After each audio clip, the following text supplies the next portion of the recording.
este apartado vamos a analizar lo que son las funciones de primer grado o lineales. Se les llama de primer grado porque la variable que se tiene dentro de este tipo de funciones no tiene exponente o sabemos que este exponente es un 1 imaginario. También se le llama lineal porque siempre vamos a obtener como gráfica una línea recta.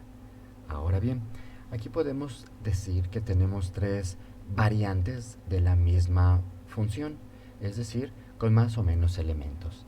Ahora bien, nosotros sabemos que como teoría original, pues el eje Y, que es el eje vertical, es el eje Y o eje de las ordenadas, y que el eje X, que es el eje horizontal, es el eje al cual también se le da el nombre de eje de las abscisas.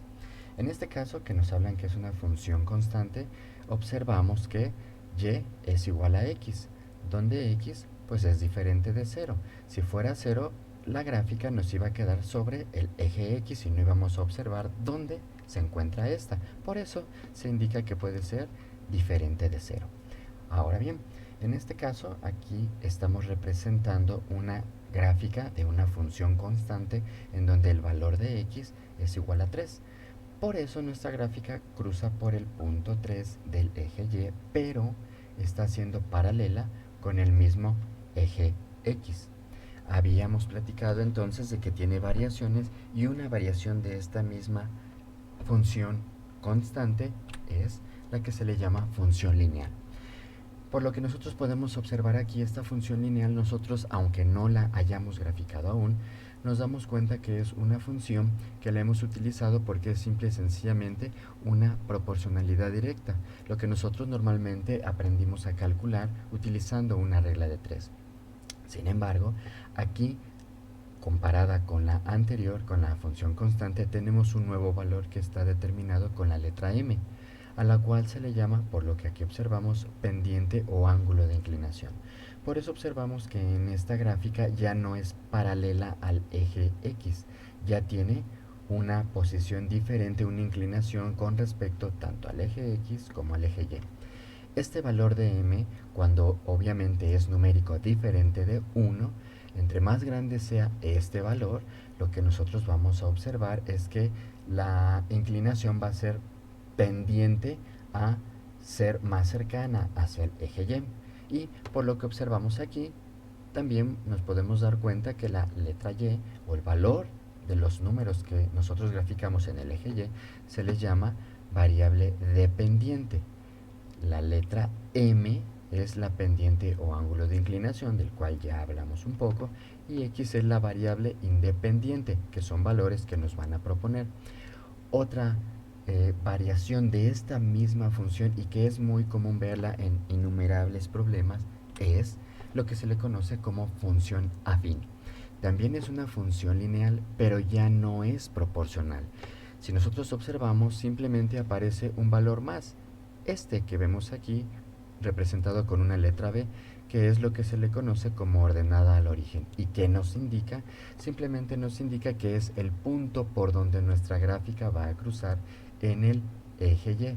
Es simplemente lo que nos indica. Por eso dice ordenada, porque recordemos que el otro nombre del eje Y es el eje de las ordenadas. Ahora bien, si analizamos un poco, aquí m, que es la pendiente o ángulo de inclinación, puede tener dos variantes. Estas variantes pueden ser cuando la pendiente es positiva o cuando es negativa.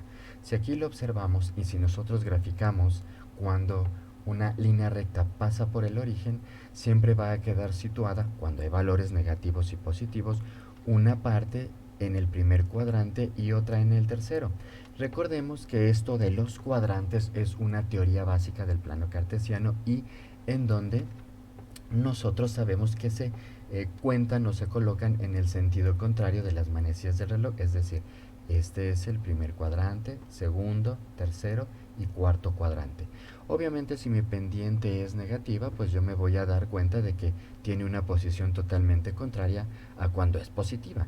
Y si mi gráfica pasa por el origen, una de sus partes va a quedar en el segundo cuadrante y otra en el cuarto cuadrante. Ahora, la función siempre va a ser la misma, pero lo que hace que cambie la posición de las gráficas, de las líneas rectas, es la combinación de los signos que nosotros podemos tener, es decir, aquí nosotros observamos cómo van a quedar representadas dos gráficas. Si observamos, las funciones son iguales, lo único que cambia es la combinación de signos. Aquí las dos pendientes son positivas, por eso observamos que las dos gráficas tienen la misma inclinación, pero observamos que B, que es la ordenada al origen, es positiva y esto nos indica que va a cruzar en un punto positivo del eje Y, pero cuando es negativa va a cruzar, observemos, en un punto negativo del eje Y. Por el contrario, si ahora observamos que las combinaciones de signos cambiaron, es decir, aquí las dos pendientes son negativas, vemos que las dos tienen un sentido contrario, pero que son iguales porque las dos son negativas. Sin embargo, vemos que en el valor de la ordenada al origen, que es positiva, cruza en un punto positivo de Y, aquí es negativo, y cruza un punto negativo de Y. De esta manera, cuando nosotros tenemos una función y antes de calcularla, por el simple hecho de observar las combinaciones de signos, nosotros tenemos la posibilidad de saber en dónde y cómo nos va a quedar nuestra función.